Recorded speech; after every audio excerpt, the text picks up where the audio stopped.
I think the hard part is not to feel defeated, because it is hard, like, especially if you've been active your whole life and then all of a sudden, you're complaining about sciatica like your grandmother did or whoever. And you just have to acknowledge that it is something that happened, but not to give up and not to just throw in the towel and not move.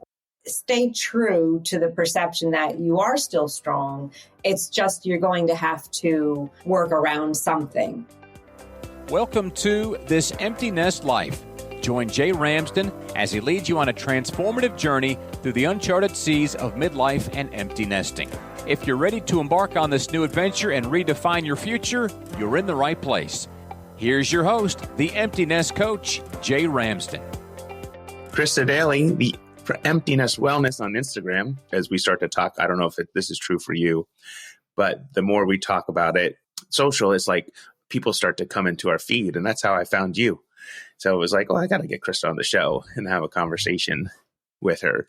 Yeah, it's amazing how many of us are coming out of the woodwork right now. It seems where no one ever talked about this before, right? Right. Yeah. No one. And I think there's like, I was having this conversation with somebody yesterday. It was like, people talk about like what it's like to go from elementary to middle and high school, and you get married and jobs, but nobody talks about like when the kids leave to retirement. Like there's this gap that nobody talks about. Yeah. And so I'm glad that you're here, because you have a very important, at least for my audience, I feel like a very important bent on this time, right? You call yourself on your website, you call yourself a wellness warrior. How did that come to be? I think we all get banged up and tossed around a little bit as we get, I'm 57 now, and things happen, and I feel like I just can see through to the other side and kind of take that battle as a learning experience. So in 2010, I was diagnosed with a brain tumor. So my kids were really little, and I was in the middle of trying to do as much as I could about sharing wellness, because I had just graduated from the Institute for Integrative Nutrition, and it was a learning experience, absolutely. And I wanted people to know that they were stronger than what they believed they were. Like, if I can handle this, then you can handle what's coming your way. It's all about perspective and looking at what really matters to you at that moment, and really staying true to it, rather than, especially now where you get you fall down these dark holes of comparison to other people and, with social media and so on. I just feel like people really can be stronger than they think they are. And that goes for any age. So it really doesn't matter. I think I can say I've inspired my kids to do the same, where they've pulled themselves up, when things were a little bit down. But yeah, that's where I came from. And I remain there to this day. Yeah, I like that. You're stronger than you know, or you're stronger than you think you are. Talking about how your kids, like you've demonstrated that for them, and they've taken that on a little bit. What does that mean for you right now, today, that you're stronger than you think you are? Oh, that's a good question. I think for right now, being this age, and things. I kind of thought I was going to be removed from the usual people who talk about aging and that things changing in your body and things just like I just thought I was, I've been schooled in this for so many years. I know about all the supplements. I know about, how to run tests. I know how to interpret tests. But when you actually are in it, there are times that you have to adjust. There are days where you may feel like you're 80 years old because something's going on. You have some inflammation. You maybe are a weekend warrior and you did too much over the weekend and now you're limping.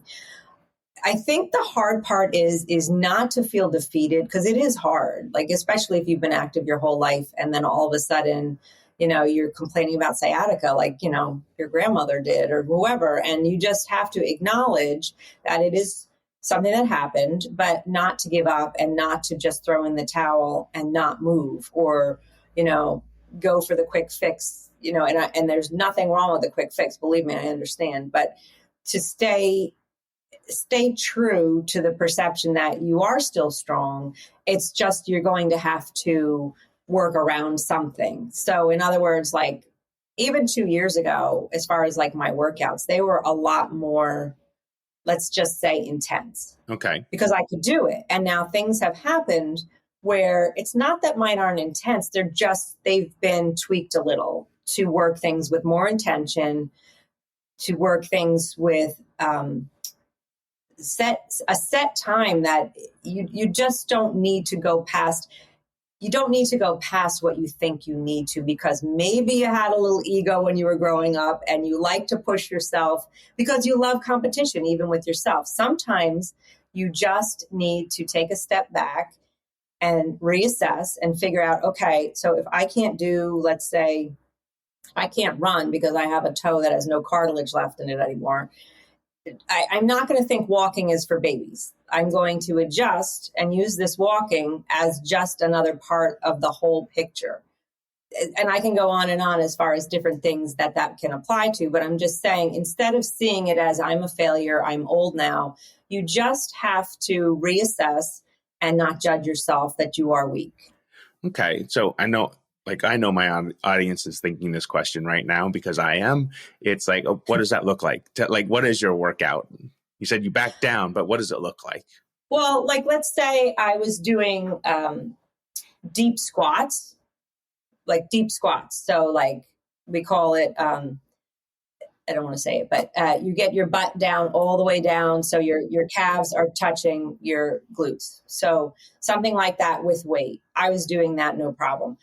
I have since had, because I have a toe issue that led to a knee issue, that I went to PT. Like, I'm okay now, but I just know to stay away from something that's intense and was pretty impressive for my age.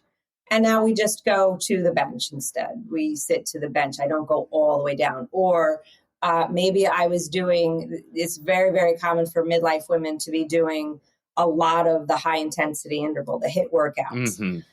What I have learned since going perimenopause to postmenopause, I've learned that once a week, if that is fine for me. That's it, because of the cortisol levels being elevated naturally anyway. A lot of women are really fighting with sleep. So they wake up exhausted, but they go to bed wide awake. So we call that tired and wired. So you want to just keep track during the day that you are not keeping these stress levels high. So in other words, if you're going to be doing the HIIT workouts, and a lot of them are doing it fasted, it's going to actually do more damage than help, because we're just staying in that stress state. And when you're staying in a stress state in midlife and postmenopause, perimenopause, you end up not being able to get the gains you're looking for. So there's a whole, this goes on and on and on. If I can't make the gains and I'm doing all the work and I'm not what most women want to lose weight, which is actually one of the worst things you can have a goal for. I tell women to flip the switch and be more cognizant on, let's build muscle instead. Because if you're going to build muscle, then that is going to improve so much of your life. It's going to improve your mood. It's going to improve your muscle, which when you build muscle, you end up doing this swap, because fat will normally slide in. After the age of 30, we lose muscle every year. Mm-hmm. So fat naturally takes that place. Unless you're doing resistance training to build that muscle, you're going to have a battle if you are in constant stress. So you want to build the muscle instead of, let's stop the talk about taking away and getting smaller as women. You need to build the muscle so that when you are older, if you ever look at the statistics for women with broken hips, it's frightening. So no more frailty. This is my goal at this point. It's longevity. It's not about, an image anymore. It's about staying strong so that I can be there and be independent and have, the bone health.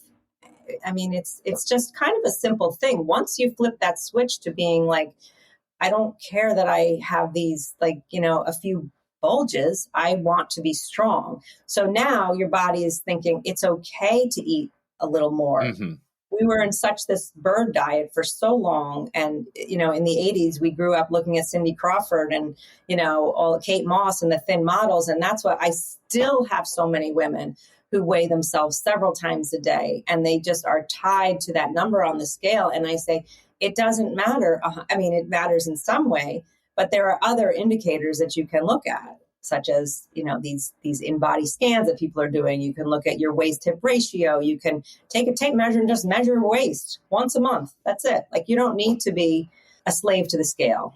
I love that. That's so good. Like, I even see that with my clients when we're talking about that thing. I tell them, ditch the scale. Yeah. Because it's just a number. And then if that number isn't what you want it to be, then that drives your emotions, and then that creates stress in the body. Then you're going to want to eat more and get out of whack with, what you're trying to accomplish, all because of a number. So I love that. Yeah. And the strength piece is so key. I saw that in my mom, when she's very frail even at 85, she's been frail her whole life, but she had like a little pelvic stress fracture. And it came from something simple as just turning the wrong way, because she didn't have the stability anywhere or the muscle mass anywhere. So that's so good. I love that. That's a great message for people. It's like building strength is key. Yeah. I don't think there's no more room anymore to be thinking that muscle resistance training is just for guys. Like, we're so past that, but there are a lot of women that think they should still be doing like aerobics or running on a treadmill or biking. And it just, like, that's fine. This is what I tell people. That's fine for your mental health. That's fine for, it feels good to move. If you can run and you love it, then do that. But let's not overdo it where it's too much stress on your body. Yeah. Such a good thought. What's motivating you right now in life? I think just to feel good.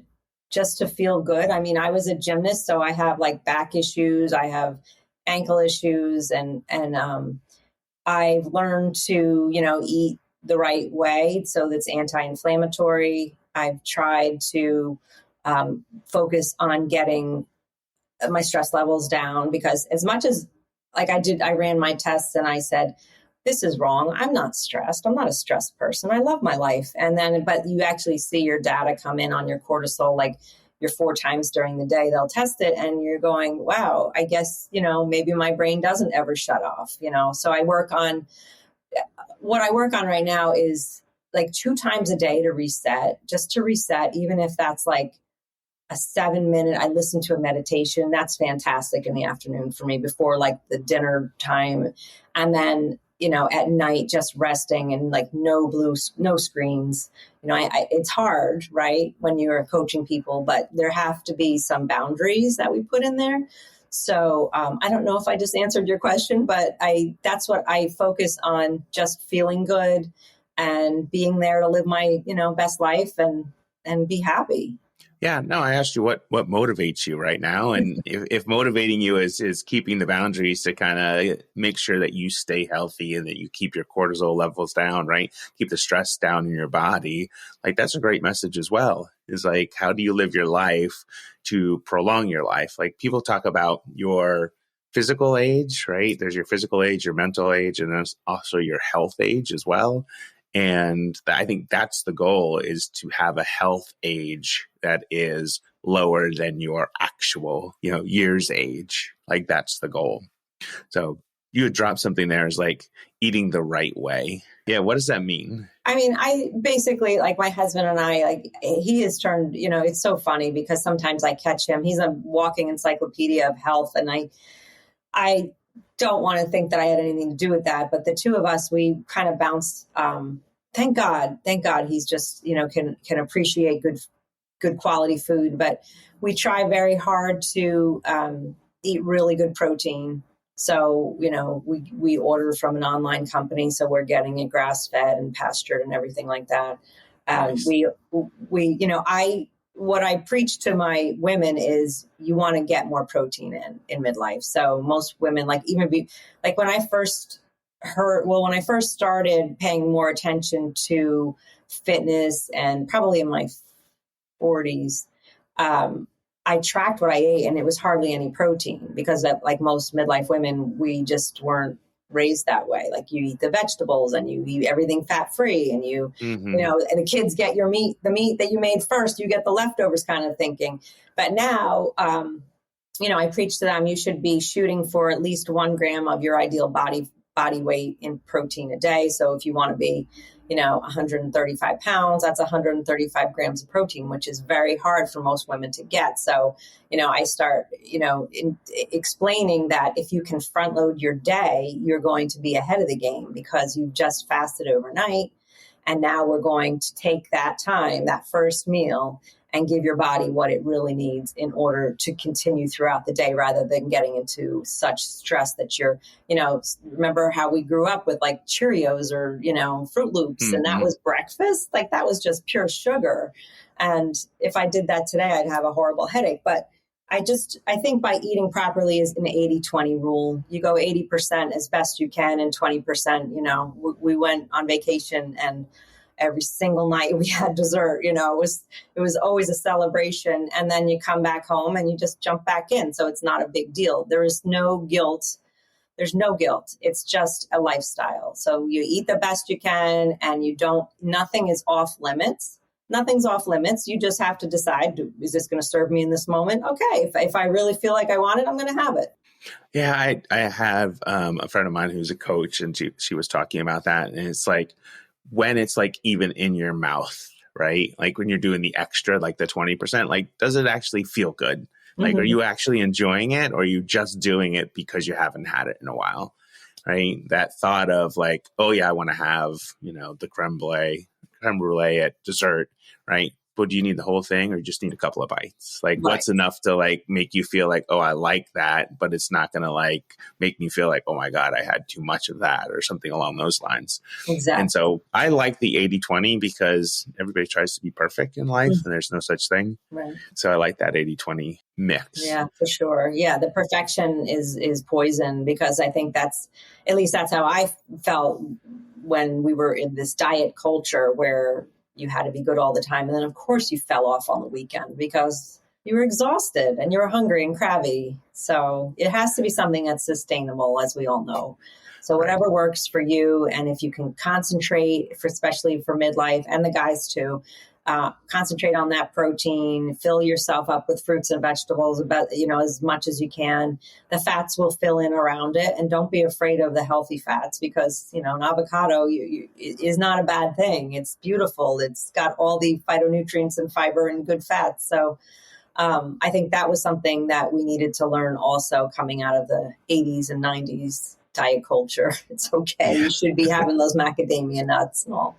That's right. That's right. All the different things to think about and to consider.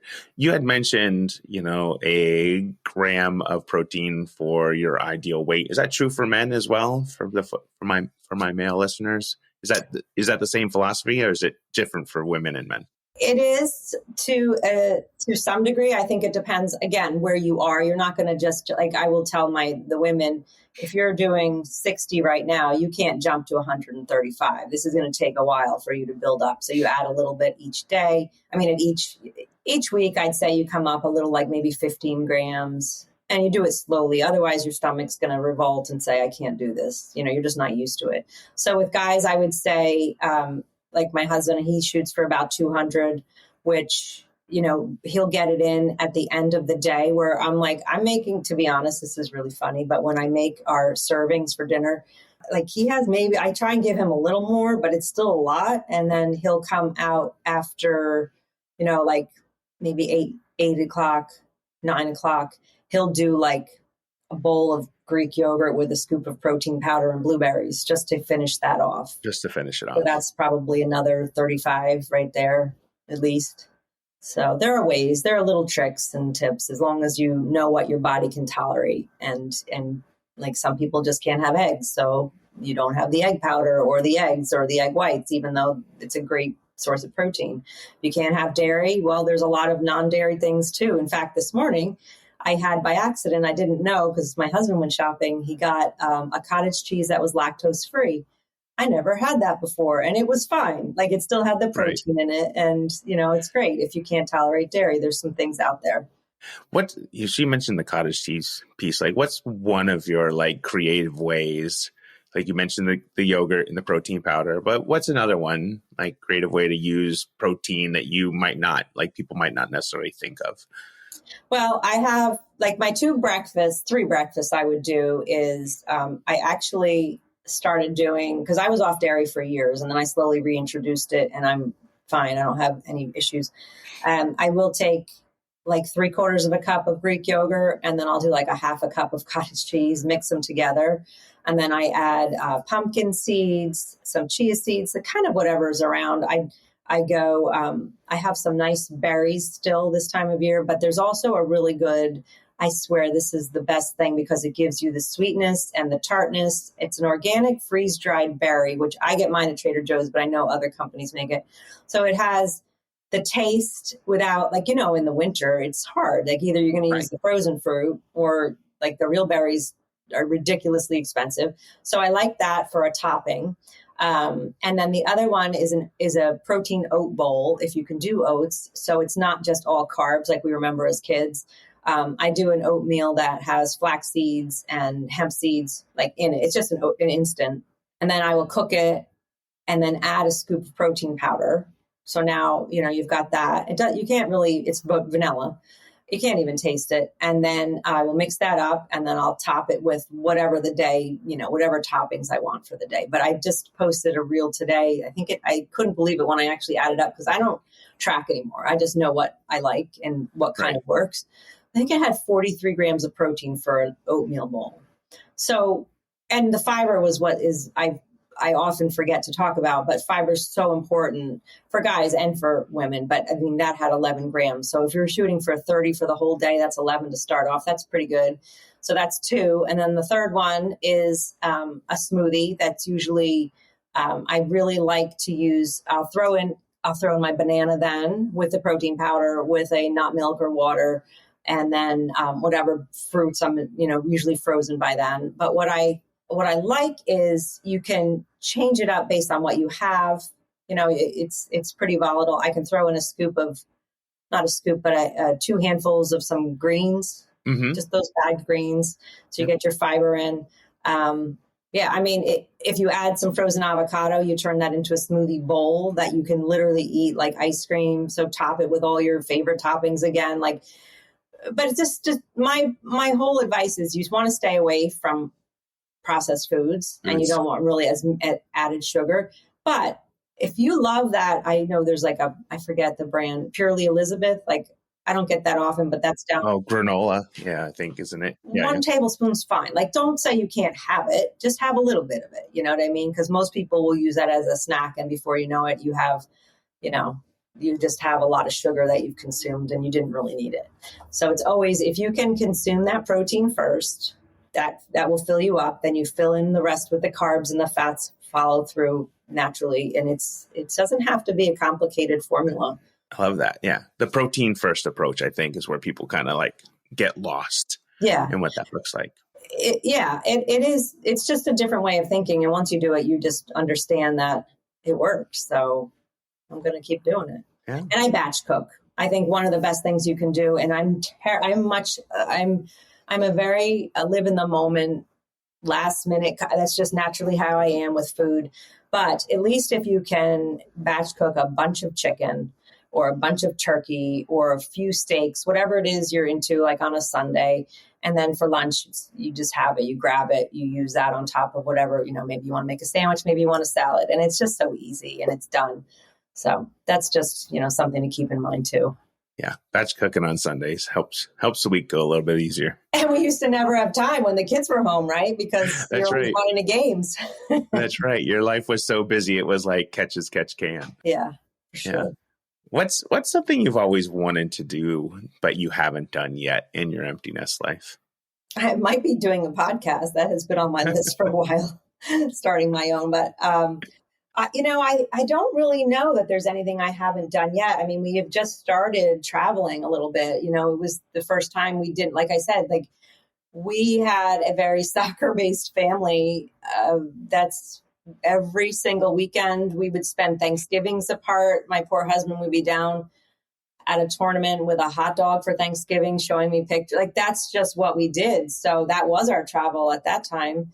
And now we're focusing on trying to see the world. And, it's great when you don't have to worry about your kids. It's more who's going to watch the dogs. But, you can find someone to do that. And it's especially after the pandemic, I think it's just so freeing to get out there and see other cultures and see how people do things differently.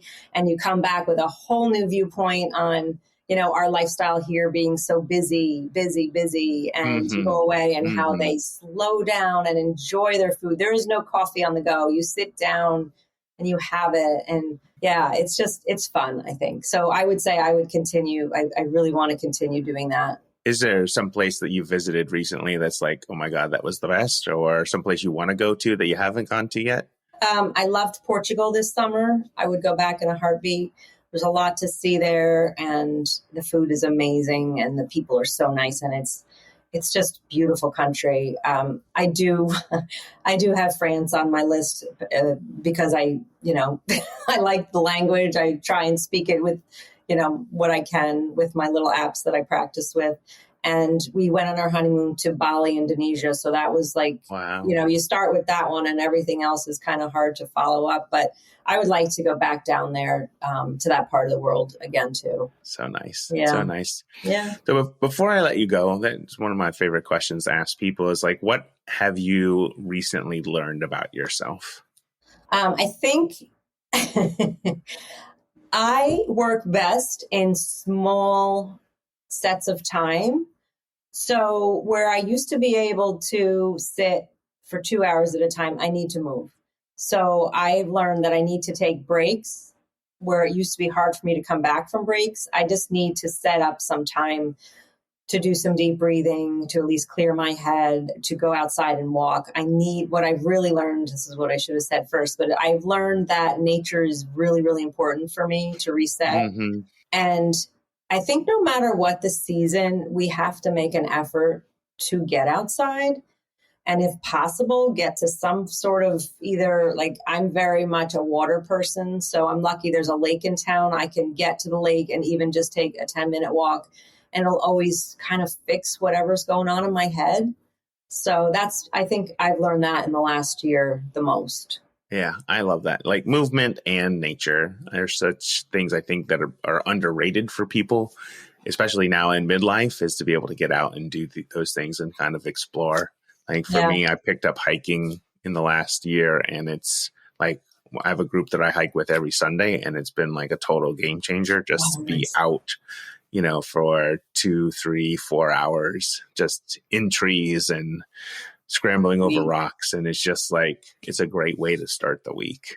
And there's no screen time. You're just out in nature. No screen time, just out in nature. Yep, that's great. And I think also with people being, sitting at their desks and working all the time too, and staring at a screen, like this is what, I'm very surprised by a lot of my friends, my kids' friends who are new to the work world, and they're pretty much virtual. So, I guess you can use that to your advantage too. You can go out for a run at lunch or do whatever. Right. But I think I like the idea of interaction with people very much too. So a hiking group is awesome because then you get the interaction and nature. That's right. Well, and you can even pull back from the group. Like you can go to the back of the pack or the middle of the pack. Like you can talk to people and then pull back. And so it's like a good ebb and flow. Very nice. Yeah. Yeah. Where can people find you online, Krista, if they want to learn more about what you do?